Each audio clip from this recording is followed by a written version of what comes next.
compañeros por venir. Le cedo el uso de la voz al presidente. Buenos días, gracias por acudir a esta invitación que les hizo la Presidencia del Supremo Tribunal de Justicia del Estado. Y el motivo de esta convocatoria es precisamente con relación a una nota que salió en medios electrónicos el día de ayer en el portal digital del medio Avanzada, en donde retomando, y así lo entendemos nosotros, retomando la información que trimestralmente se publica en el portal del órgano superior de Auditoría y Fiscalización del Estado, el OSAFIC, en donde se hace una publicación del avance de la gestión financiera de todos los órganos auditables, de todos los entes públicos que ejercen el presupuesto. Se hacen una serie de señalizaciones, de apuntalamientos, entiendo, con base en esa información, pero a juicio de esta presidencia, el manejo que se hace es en forma sesgada, en forma errónea en cuanto a interpretaciones y a puntualizaciones que se llevan a cabo. En primer lugar, se informa, sin hacer la aclaración pertinente, que el Poder Judicial del Estado de Colima incrementó su deuda en un 10%, llegando alrededor de 98.773.000 pesos, con 721 pesos, perdón. Lo cual se maneja nada más en ese único señalamiento, sin hacer la aclaración de en qué consiste esta deuda. Primero, el Poder Judicial del Estado no tiene deuda pública, no tiene pasivos a corto plazo que haya adquirido con entidades financieras o con órganos que dan financiamiento, como pueden ser bancos, pueden ser aseguradoras, etc. El Poder Judicial del Estado generalmente no solicita préstamos a corto plazo, no hace contratos de financiamiento con alguna financiera.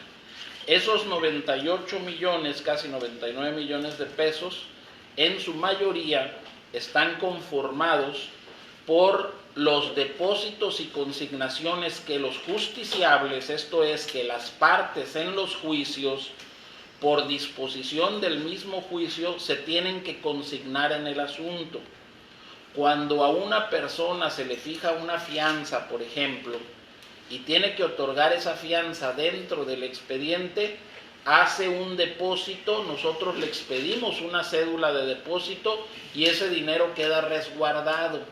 Ese dinero es de ellos, es de los justiciables, y se le devuelve en el momento en que el juez ordena a quién hay que entregarle ese dinero. Efectivamente, año con año se incrementa porque tenemos cédulas que se depositaron en muchos casos hace ya 10 años, el juicio no termina y el dinero está ahí consignado. Y conforme se van abriendo nuevos juicios y se van determinando que haya alguna consignación de algún depósito, o bien alguien que quiere liquidar sus pasivos y no se los recibe su acreedor por la causa que sea, generalmente son acreedores alimentistas, ellos vienen y hacen la consignación aquí ante nosotros le recibimos el dinero, le comunicamos al acreedor que aquí tiene un dinero consignado en su favor para que venga a recogerlo, y si el acreedor no viene, el dinero ahí se queda hasta que ellos deciden pasar por él. Esas efectivamente constituye la mayor parte de lo que se maneja como deuda o pasivos a corto plazo, y efectivamente es dinero que no es de nosotros, que lo tenemos resguardado y que se lo vamos a entregar a los justiciables o a las partes en los juicios cuando ellos lo requieran o cuando el juez ordene que se le debe de entregar. Mucho de ese dinero también son pensiones alimenticias que se consignan y que inmediatamente se sacan. Pero al momento de que se hace la revisión, si hay pensiones alimenticias consignadas, pues van a aparecer en la cuenta de depósitos y consignaciones, aunque al día siguiente se entreguen a su acreedor. Entonces, y si nosotros nos damos cuenta, esos de acreedores, incluso la nota lo refiere, son 89.924.000 pesos, casi 90 millones son lo que se tienen en depósitos y consignaciones, insisto, dinero que está consignado ahí o bien por alguna resolución judicial, o bien porque se ordenó otorgar una fianza dentro de un juicio, o bien porque se está consignando un pago que tiene alguna persona. Entonces, no se puede considerar que exista un adeudo o un pasivo que tenga el Poder Judicial con alguna institución financiera. Y yo les quiero decir, además, esa cuenta normalmente año con año se incrementa porque se incrementan los juicios, se incrementan los asuntos que se tramitan aquí en el Poder Judicial.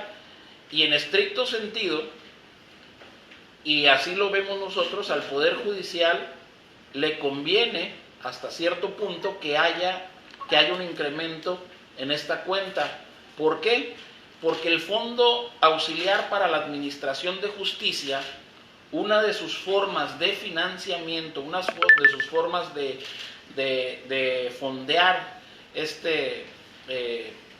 esta cuenta de lo que es el Fondo Auxiliar para la Administración de Justicia, se alimenta con los réditos o con las ganancias que se tienen por los depósitos y consignaciones que hacen los justiciables, como se puede incrementar de otras formas. Entonces, de una manera u otra, esto permite que en un momento dado los ingresos del Poder Judicial se pudieran incrementar con los réditos, con los aprovechamientos o con las ganancias que se tengan en este fondo.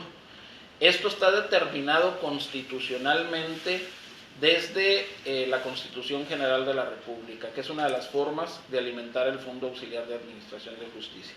Pero insisto, esto no se puede considerar en estricto sentido como un pasivo que se tenga con entidades financieras. Por otro lado, también este monto al que se hace referencia en la nota y que se tomó de la información que trimestralmente publica el OSAFIC, tiene que ver con lo que es el pago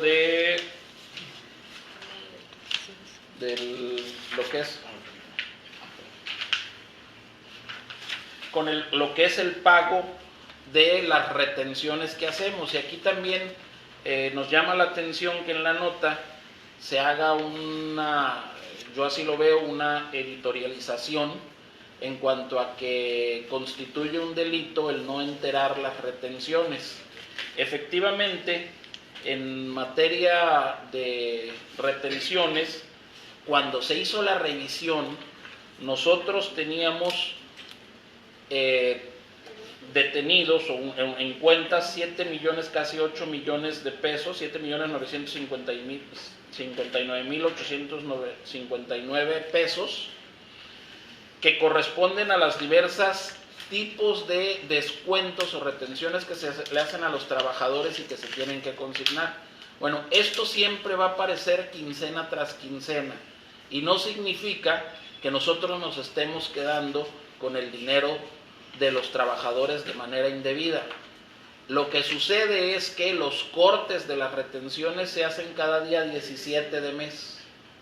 Antes no se puede hacer el entero a las diferentes entidades, por ejemplo, el ISR, IMSS, cuotas al sindicato, pensiones, etcétera, etcétera. Todos los rubros que se retienen se hacen el día 17, por ley se hacen el día 17 de cada mes. De modo que si nosotros hacemos la retención el día 15 y el día 30, vamos a hacer el entero hasta el 17 del mes siguiente. como lo hemos venido haciendo y como se hace puntualmente. Ustedes pueden preguntar en pensiones y somos de los entes que tenemos al 100% el cumplimiento del entero de las cuotas obrero-patronales que se retienen. Y eso está en el informe del Instituto de Pensiones. Como sucede también en el caso del ISR, en el pago del impuesto sobre la renta, como sucede en el caso de las cuotas del IMSS. ¿Sí? Entonces, desde nuestro punto de vista, se nos hace y así lo veo yo, un manejo tendencioso, el que incluso se diga en la nota que esto representa un delito, que efectivamente existe un delito en el Código Penal, en donde se castigan las retenciones indebidas de los patrones de los descuentos que se le hacen a los trabajadores. Pero insisto, esto va a aparecer, cada que se haga una revisión va a aparecer, porque el entero se hace el 17 de cada mes. Y si la revisión la hicieron el 19, el 20, el 21, va a aparecer ahí la retención que se hizo en la quincena anterior, y si se hace el día primero, o el día 2, o el día 3, van a aparecer la que se hizo el día último, e igual la que se hizo el día 15. Siempre van a aparecer esas retenciones, por lo cual, insisto, se nos hace de manera incorrecta que se haga una puntualización en ese sentido. Y a nosotros lo que sí estamos conscientes, y eso es normal, porque sí tenemos pagos a acreedores pagos pendientes a acreedores, que es un monto que se paga conforme nos va cayendo el recurso en cuenta corriente, y ese efectivamente es el de 612,353 pesos. Es lo único que se debe, y se debe a acreedores, o sea, nuestros proveedores, y eso se va liquidando conforme vamos teniendo las asignaciones del presupuesto. Por otro lado, y esto de las últimas posiciones que se manejan en la nota, que se hace un señalamiento incorrecto en cuanto al incremento de las plazas. Decirles que no hay tal incremento de plazas. Estamos hablando, sí, efectivamente, hubo, ¿se me permiten? Hubo una, a diciembre del 2018, se tenían 264 plazas de confianza, en junio se tienen 271, de sindicalizados 164, en diciembre, en junio 170, por contrato se tenían 35 en diciembre, se tienen 36 a junio de este año, y de pensionados y jubilados se tenían 125 en diciembre y se tienen 138 en junio. Esto no significa que se hayan incrementado, se hayan creado nuevas plazas.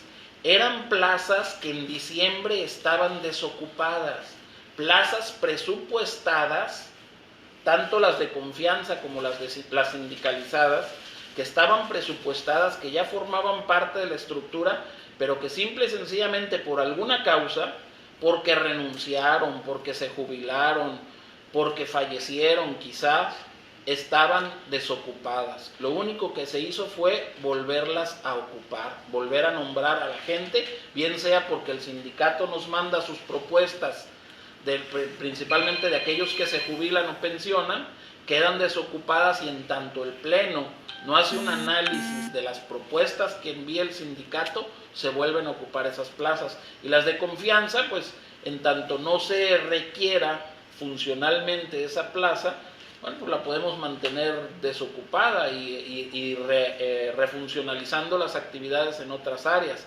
Si se requiere, bueno, pues se vuelve a ocupar. Pero son plazas presupuestadas, no de nueva creación. Son plazas que ya existían y que estaban simple y sencillamente desocupadas, y que en el transcurso de los 6 meses paulatinamente se fueron nuevamente ocupando. En donde sí se incrementa, y eso es natural, el número de plazas que paga el Poder Judicial es en de jubilados y pensionados, que tuvieron que jubilarse y que se siguen jubilando conforme a la ley anterior, porque los jubilados y pensionados conforme a la ley anterior, los paga la entidad. De modo que cuando una persona pasa a situación de retiro, le corresponde, en este caso al Poder Judicial, asumir el pago de esa persona. Entonces lo metemos o lo ponemos en lo que es nómina de jubilados y pensionados, y ahí sí se incrementa. Precisamente es una de las cosas que se quiere corregir con esta ley, porque ¿qué es lo que sucede? Bueno, que pagamos dos plazas, el que viene a sustituirlo y la pensión de esa persona, y ahí sí hubo un incremento, esas sí son nuevas, pero eso es natural. Cuando se pasan a situación de jubilados tenemos que pagarles, tenemos que pasarlos a nómina de jubilados, y ahí hay un incremento, y ahí sí, si nosotros nos damos cuenta en estos 6 meses, de 125 pasó a 138, o sea, en ese lapso hubo 13 personas que se jubilaron o pensionaron y que tenemos que asumir su pago. O sea, ahí sí hay una nueva creación, digamos, de plazas, si así lo queremos ver.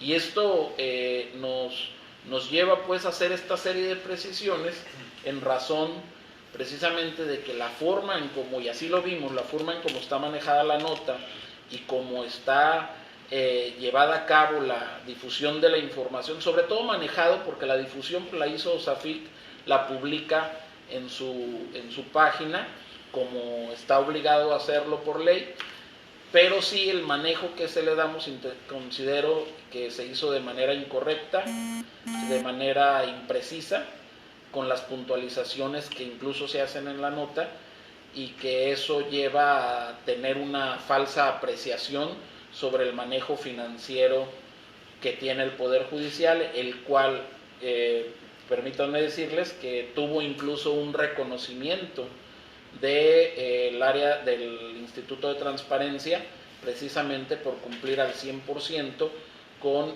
lo que es el manejo de la información contable.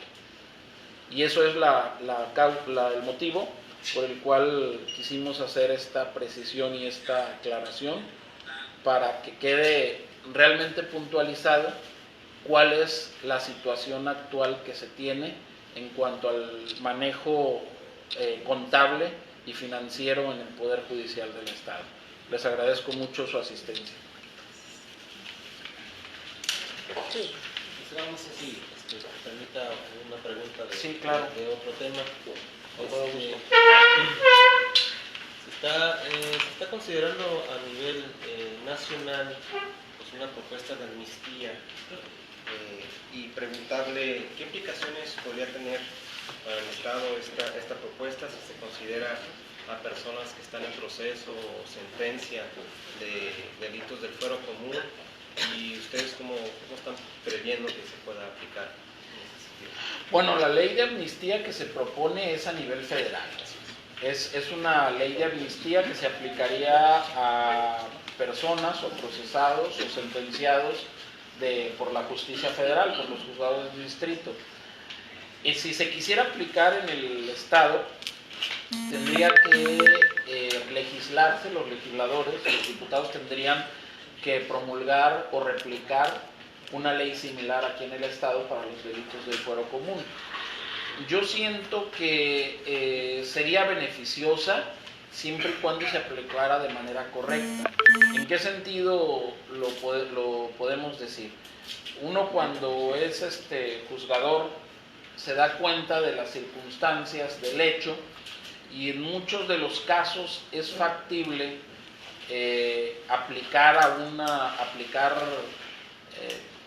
o digamos darle una segunda oportunidad a la persona, en muchos de los casos, no en todos. Por ejemplo, uno conoce robos que la persona que lo cometió es primodelincuente, lo hizo bajo circunstancias muy particulares, no tanto porque lleve la idea de robar, de cometer un mal, etcétera, ¿no? Existen también, por ejemplo, procesados que por posesión de narcóticos, que más que vendedores o más que traficantes son consumidores, pero el gramaje que traen en posesión supera los que maneja la tabla de dosis permitidas por la ley de salud. Y por esa simple circunstancia tienen que estar sujetos a proceso. O sea, no hay una posibilidad de aplicarles algún beneficio porque simple y sencillamente, siendo consumidores, pero como traían un gramaje superior al que maneja la ley general de salud, la tabla de dosis máximas de la ley general de salud, ya se tipifica el delito y tienen que enfrentar un proceso. O sea, yo siento que sí se podría hacer una réplica de esta ley, pero sí habría que ser muy cuidadosos en los casos en particular. De hecho, la ley federal que se propone, la iniciativa de ley federal que se propone, elimina muchos de los delitos de alto impacto. Por ejemplo, no puede haber amnistías en homicidios, en violaciones, en secuestros, en tráfico, lo que es el tráfico de drogas, en este caso a nivel del fuero común en lo que es narcomenudeo, pero en cuanto a la venta y distribución o suministro, ahí es donde se tendría que ver esa situación. Pero hay otros delitos que yo siento que sí se pueden permitir y que por alguna circunstancia, bueno, se le puede otorgar ese perdón ya por la ley, ya determinado por la ley, a una persona que tenga características de ser primo delincuente, de no representar un riesgo para la sociedad ni para la víctima alguna y no representar realmente un peligro. Y sobre procedimientos, también preguntarle si existe alguna mujer que esté siendo procesada o haya sido sentenciada por el tema de aborto, sí, actualmente. No tenemos el dato, ¿no? No tenemos el dato. De hecho, en una ocasión nos preguntaron en una estadística de 10 años a la fecha y teníamos nada más un caso hace ya como 9, 10 años, y no propiamente era contra la mujer, era contra la persona que le hizo abortar. Sí, o sea, fue una mujer que fue víctima de violencia y a causa de esa violencia abortó. Y el que era procesado era la persona que no fue que le ocasionó el aborto. Y qué bueno que lo mencionas, porque es otro de los casos que la ley de amnistía podría considerar. En Colima existen causales, en el Código Penal existen causas de inimputabilidad para ciertos casos de aborto. ¿Qué significan las causas de inimputabilidad? Que bajo ciertas circunstancias a esa persona no se le va a juzgar, ¿sí? No se le va a juzgar. Pero sí son circunstancias que no tienen nada que ver o con la voluntad y la libertad para decidir de la mujer, de decisión de la mujer para decidir si desea tener al niño o niña o no desea tenerlo. Por ejemplo, son causas que tienen que ver cuando se ve el feto viene con una malformación genética, cuando fue producto de una violación, cuando a juicio de dos médicos es inviable la vida del producto, etcétera, etcétera. No tienen nada que ver con la libre decisión de la mujer, que es lo que se tiene que considerar hasta cierto punto en estos casos.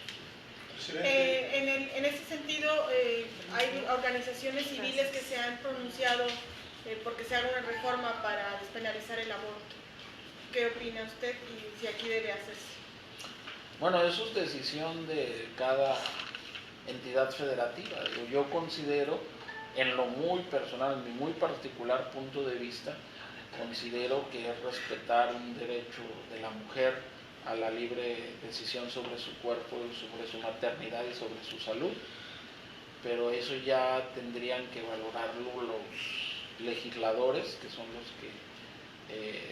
los que en todo caso aprobarían una despenalización del aborto bajo ciertas condiciones.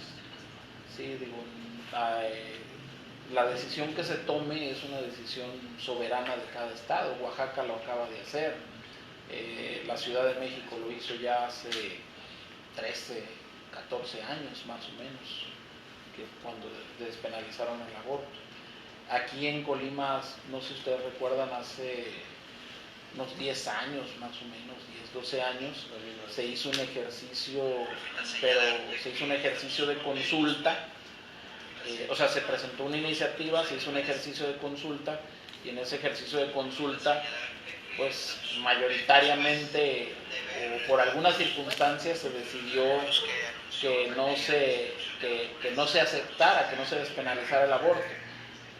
Fue un ejercicio, desde mi punto de vista, fue un ejercicio democrático correcto, pero impreciso, porque en materia de derechos humanos, los mismos derechos humanos, o el concepto de democracia funciona de diferente manera, funciona más en razón de su respeto que en de ser sometido a una decisión popular. O sea, no podemos someter a decisión de una consulta o de una elección si queremos que se preserve o se quite un derecho que es un derecho humano, ¿no? Sería como decir, a ver, vamos a consultar a la ciudadanía si quieren que los periodistas opinen sobre este tema. Pues no opera así en materia de derechos humanos la democracia. El concepto de democracia en materia de derechos humanos opera en función de que el Estado o una sociedad es democrática en función del reconocimiento y respeto que se tiene. Entonces aquí el análisis tendría que hacerse en función de una ponderación de cómo amalgamar en un momento dado ese derecho con el posible derecho que tenga el no nacido.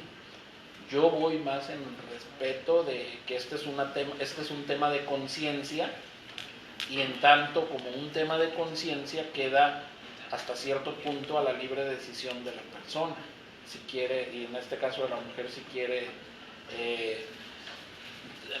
tener la maternidad o no tenerla, o asumir un compromiso que va a afectar en su vida o no, etc. Presidente, ¿es lo mismo despenalizar que legalizar o son dos connotaciones diferentes? Son dos connotaciones diferentes. La despenalización, la legalización sería en función de que se permita el aborto en todo el esquema, ¿no? O sea, y la legalización implicaría que a una persona se le pudiera obligar de manera legal, por ejemplo, a abortar.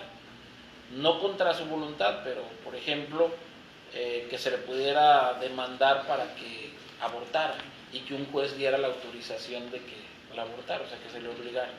Eso sería, y despenalizar significa llevar a cabo ciertas causales que hacen que el aborto no sea punible, que el aborto sea permitido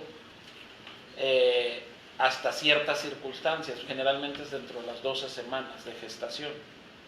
¿Sí? Porque es más o menos el término médico en donde se supone que no hay un riesgo de salud para la mujer. Presidente, ante el incremento de delitos, ¿qué tanto es el rezado actualmente en el tribunal? ¿O se requiere fortalecer el sistema judicial con más partidos, más jueces? Bueno, definitivamente de que se requiere, sí se requiere fortalecerlo. El poder, nosotros tenemos ahorita 13 jueces del nuevo sistema de justicia penal, que es el que está ya operando, el sistema penal adversarial, y hasta cierto punto hemos respondido adecuadamente, pero sí resultan insuficientes en muchos casos. Por ejemplo, el Partido Judicial de Colima está saturado. Tenemos audiencias todos los días y a veces hasta 8 o 9 audiencias por día. Y nada más tenemos tres salas y 5 jueces aquí en Colima. Entonces muchas veces no se dan abasto, se tienen que programar audiencias en varios de los casos hasta un mes después o mes y medio después. Se están programando las audiencias por lo mismo. Sin embargo, bueno, estamos respondiendo dentro de todo lo que cabe. Siempre aquí habría que ver qué es lo que está fallando, porque el sistema de justicia penal, este nuevo sistema de justicia penal adversarial, fue diseñado para que el menor número de casos llegaran a juicio, que todos se resolvieran en salidas alternas, y sin embargo no está siendo así. Muchos juicios que pueden solucionarse en medios alternativos de solución están llegando a juicio sin necesidad de tuviera que llegarse a esa instancia. Entonces algo está fallando ahí, ¿no? Quizás en la aplicación de las salidas alternas o de los medios alternos de solución de los conflictos, pero de que siempre va a necesitarse más juzgadores y más salas, pues sí lo vamos a requerir. Sin embargo, con los que tenemos estamos trabajando. ¿Cuánto necesitarían De, juzgadores y salas de recursos? bueno, recursos, habría que hacer un ejercicio presupuestal. Por ejemplo, en Colima, en el primer partido judicial necesitaríamos por lo menos unas 3 salas más y por lo menos unos 5 jueces más, por lo menos. Ahora, si hacemos un ejercicio en el que podemos determinar por simple y sencillamente, nada más con los 5 jueces más, que tienen un salario de más o menos como 500,000 pesos al año por los 5 jueces más o menos, ¿sí? Tienen un salario más o menos como de 38,000 pesos mensuales, más o menos. Entonces, 5 más, más las prestaciones que se acumulan a su salario, y además no nada más serían los jueces, serían incrementar el número de los auxiliares que son de ellos, por ejemplo, de toma de actas, de secretarios de causas, notificadores, para poder desahogar toda la tramitología de los asuntos. Gracias. Para servirles.